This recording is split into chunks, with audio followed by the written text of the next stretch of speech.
Hello बच्चों, आज हम क्लास 5 का चैप्टर 20 पढ़ेंगे, जिसमें हम विभिन्न जीवनोपयोगी ऊर्जा के बारे में जानेंगे। विभिन्न मतलब बहुत तरह के, अलग अलग तरह के।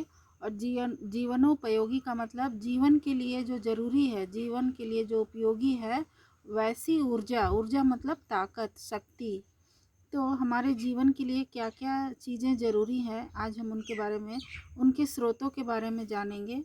तो यहाँ पर बातचीत के ज़रिए, जैसे नेहा, बाबा जी, ये जो दो किरदार हैं, एक नेहा है ये बच्ची और ये बाबा जी हैं, तो इन दोनों के बीच में बातचीत हो रही है। तो इनके ज़रिए ही हम ऊर्जा के स्रोतों के बारे में जानकारी हासिल करेंगे। सबसे पहले नेहा कहती है बाबा जी से कि बाबा जी, आज अध्यापक महोदय ने ऊर्जा के स्रोत विषय पर निबंध लिखने को कहा था। मुझे तो कुछ समझ में नहीं आ रहा, आप ही कुछ बताइए। तो वो अपने बाबा जी से ऊर्जा के स्रोतों के बारे में पूछती है। बाबा जी कहते हैं, सुनो, ऊर्जा के अनेक स्रोत हैं, यानी बहुत तरह से ऊर्जा हम प्राप्त कर सकते हैं, यानी हम उस ताकत प्राप्त कर सकते हैं, पावर प्राप्त कर सकते हैं। एक पुराना जाना पहचाना स्रोत है पवन ऊर्जा, यानी ये सबसे पुराना स्रोत है। सबसे पहले पवन ऊर्जा के बारे में पता चला था। तो पवन का मतलब होता है हवा, और हवा की जो ताकत है वो तो हम सब जानते हैं बच्चों, क्योंकि आपने आंधी तो देखा ही होगा, आंधी आते हुए, यानी जब बहुत तेज़ हवाएं चलती हैं तो उनको आंधी कहा जाता है। और जब आंधी आती है, जब तेज़ आंधी आती है, तब बड़े बड़े पेड़ जड़ से उखाड़ डालती है। और घरों के जो छप्पर होते हैं, अगर वो टीन के हैं, तो वो उड़ा कर दूर फेंक देती है। तो और भी बहुत चीज़ों को वो बर्बाद कर देती है। पेड़ पौधे उखड़ जाते हैं, घर के छप्पर उखड़ जाते हैं, बहुत सारी चीज़ों को वो उड़ाकर एक जगह से दूसरी जगह ले जाती है। तो उसमें बहुत पावर होती है। तो इससे हम ऊर्जा के पवन ऊर्जा के स्रोत के बारे में जानते हैं। इसी ऊर्जा के बल पर पाल वाले जलयान चलाए गए, यानी जो हवा जिस ओर जाती है उस ओर ये जलयान यानी पानी जहाज जो होते हैं वो चलाए गए। पवन चक्कियाँ, यानी ये जो आप चित्र में देख रहे हैं, इसको पवन चक्की कहते हैं। ये भी वायु की शक्ति से ही चलती हैं, इससे बिजली भी पैदा होती है। उसके बाद नेहा पूछती है, बाबा जी, वायु में तो सचमुच बहुत शक्ति है। ऊर्जा के और कौन कौन से स्रोत हैं, यानी और कौन कौन सी चीज़ों से हम ऊर्जा प्राप्त कर सकते हैं। बाबा जी कहते हैं, पेट्रोलियम ऊर्जा का बहुत बड़ा स्रोत है। बच्चों, हमारे यहाँ जो गाड़ियाँ चलती हैं, जैसे कि कार है, बस है, ट्रक है, स्कूटर है, बाइक है, जितने भी चीज़ें आप देखते हैं, वो जो चलते हैं सड़कों पर, जितने भी वाहन चलते हैं, वो सब डीजल या पेट्रोल से चलते हैं। तो ये पेट्रोलियम ऊर्जा का ही कारण से ये गाड़ियाँ चल पाती हैं। पेट्रोलियम ऊर्जा के कारण ये सब कुछ होता है। आकाश में उड़ने वाले वायुयान यानी जहाज, हवाई जहाज जो होते हैं, वो भी एक विशेष प्रकार के पेट्रोल से चलते हैं, जिसको फ्यूल कहते हैं। हम मिट्टी के तेल से लालटेन जलाते हैं। गांव में बच्चों आपने देखा होगा, या हमारे यहाँ भी जब बिजली चली जाती है तब हम मिट्टी के तेल से लालटेन जलाते हैं, स्टोव जलाते हैं। मिट्टी का तेल भी एक पेट्रोलियम पदार्थ ही है, वो रिफाइन नहीं होता, और मिट्टी के तेल से ही पेट्रोल बनता है। तो ये भी एक तरह का पेट्रोलियम ऊर्जा हुआ। तो ये सब मनुष्य ने अपने ज्ञान के द्वारा धरती के बहुत नीचे गहराई से खोद कर निकाला है और उपयोग के योग्य बना दिया।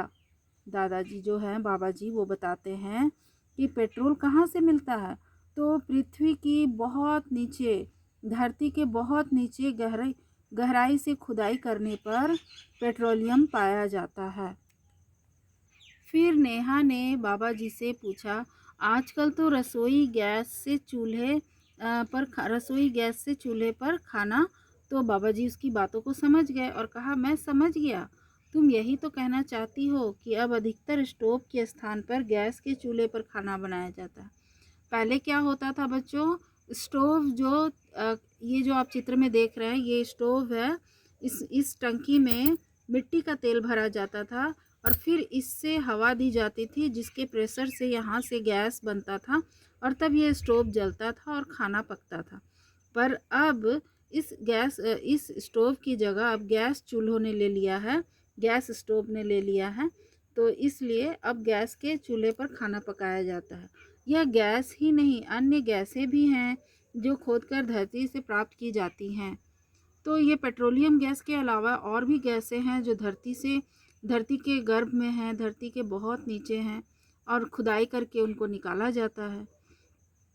और तुम शायद ये नहीं जानते कि हमारे घर में जो फ्रिज है, सबके घरों में फ्रिज होगा बच्चों, उसमें जो खाना ठंडा रहता है, बर्फ़ जमता है, हम लोग उसमें कोल्ड ड्रिंक्स वगैरह रखते हैं, सभी खाने की चीज़ें हम वहाँ उसमें सुरक्षित रखते हैं।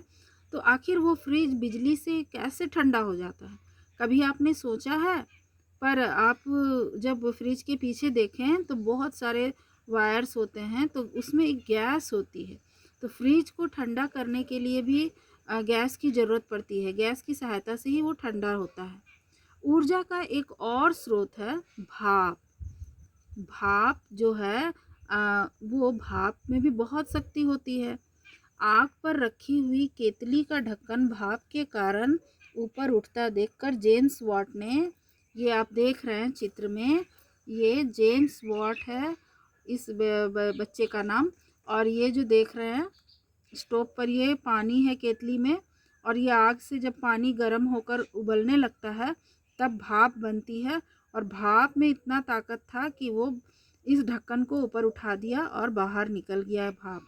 आपने प्रेशर कुकर तो देखा ही होगा बच्चों, सबके घरों में होगा।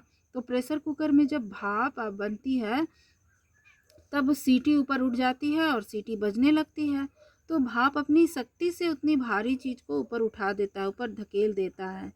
तो जो भाप एक ढक्कन को ऊपर उठा सकती है वो निश्चय ही बहुत बड़े बड़े काम कर सकती है।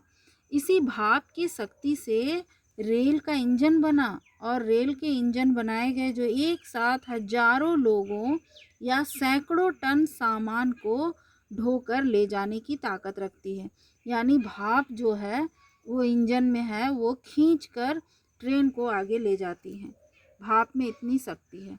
इसी भाप की शक्ति या डीजल से बड़े बड़े जलयान भी चलते हैं, यानी पानी के जहाज भी चलते हैं जो जल मार्ग से यानी पानी के रास्ते से यात्रियों को यानी लोगों को और सामान को दूर दूर देशों तक पहुंचा देते हैं, वो भी कुछ ही समय में। इतनी बातें बाबा जी ने बताई। उसके बाद नेहा पूछती है, हाँ हाँ बाबा जी, मैंने सुना है कुछ जलयान तो इतने बड़े होते हैं कि उन पर खेल के बड़े बड़े मैदान भी बने रहते हैं।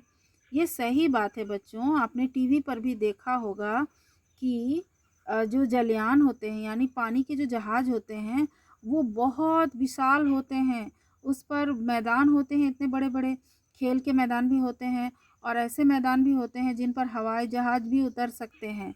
तो ऐसे होते हैं पानी के जहाज़ जो बहुत बड़े बड़े होते हैं। नेहा के कहने पर बाबा जी उनकी बातों में हाँ मिलाते हुए कहते हैं, हाँ, बहुत से जलयान यानी पानी जहाज़ तो बहुत बड़े बड़े होते हैं। इंसान हमेशा नई नई खोजों में जुटा रहता है और नई नई खोज की आवश्यकता इसलिए पड़ती है क्योंकि समय के साथ ऊर्जा के नए स्रोत खोजे जाएं। अगर ऊर्जा के स्रोत नए खोजे जाएंगे तो एक दिन पुराने स्रोत चूक जाएंगे या सब खत्म हो जाएंगे। तब फिर मनुष्य पिछली शताब्दी में यानी पुराने ज़माने में यानी बैलगाड़ी वाले युग में पहुंच जाएगा, क्योंकि मनुष्यों का जो आबादी है वो बढ़ता ही जा रहा है और ऊर्जा का खर्च भी बढ़ रहा है। तो इस खर्च को पूरा करने के लिए नए नए स्रोत तो खोजने ही पड़ेंगे।